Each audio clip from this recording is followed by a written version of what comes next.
ہر شخص اپنے دل کو ٹٹول کے دیکھ لے کہ کبھی نہ کبھی دل میں غلط خیالات آتے ہیں، برے خیالات آتے ہیں، اور وہ خیالات کبھی ارادے کی حد تک پہنچتے ہیں، کبھی صرف خواہش اور تمنا کی حد تک رہتے ہیں، کبھی ارادے تک بھی پہنچ جاتے ہیں، اللہ بچائے۔ اگر آدمی کی صحبت ٹھیک نہ ہو، اگر اس کا ماحول سازگار نہ ہو، تو یہ جو دل میں خواہشیں اور جذبات یا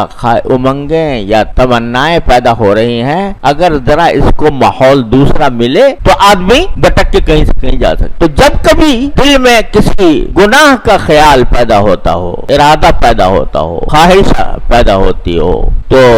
فوراً اللہ تعالیٰ کی طرف رجوع کر کے کہہ لو ربنا لا تزغ قلوبنا بعد اذ ہدیتنا۔ ایک آدمی ایک ایسے ماحول میں جا رہا ہے کہ جہاں اس کو اندیشہ ہے کہ میری نگاہ بھٹک جائے گی، یا میرے دل خراب ہوگا، یا مجھ سے کوئی غلط کام ہونے کا اندیشہ ہے، تو جانے سے پہلے اور راستے میں یہ دعا کرتا جائے ربنا لا تزغ قلوبنا بعد اذ ہدیتنا وہب لنا من لدنک رحمہ۔ اس میں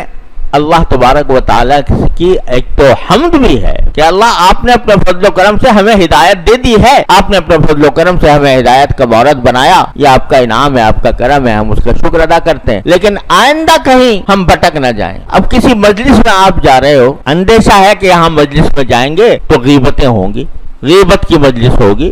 دوسروں کا ذکر آئے گا، اس کو برا بھلا کہا جائے گا، اندیشہ ہے۔ اول تو ایسے مجلس میں جانے سے پرہیز ہی کرے تو آدمی تو بہتر ہے، لیکن بعض اوقات جانا ہو جاتا ہے اور وہاں لوگ مل جاتے ہیں، اندیشہ ہے کہ غیبتیں ہو رہی ہوں یا ہوں گی، تو مانگ لو اللہ یا اللہ میں جا رہا ہوں اور مجھے اندیشہ ہے کہ کہیں میں غیبتوں کے گناہ میں مبتلا نہ ہو جاؤں، اے اللہ میرے دل کی حفاظت فرمائیے، مجھے ٹیڑھ سے محفوظ رکھ۔ یہ دعا مانگتے رہو۔ جب کبھی نفس کسی غلط کام کی طرف اس کے دل میں خواہش پیدا ہو، غلط کام کی، ناجائز کام کی، تو فوراً یہ کہہ دو ربنا لا تزغ قلوبنا بعد اذ ہدیتنا۔ اب یہ نسخہ خود بتا دیا نبی اللہ جل جلالہ نے، خود بتا دیا کہ یہ کرو، کیونکہ میرے نیک بندے ایسا کرتے ہیں، ان کی تعریف فرمائی جو کرتے ہیں، اور ہمیں بتا دیا۔ اس نسخے کے بعد اتمام حجت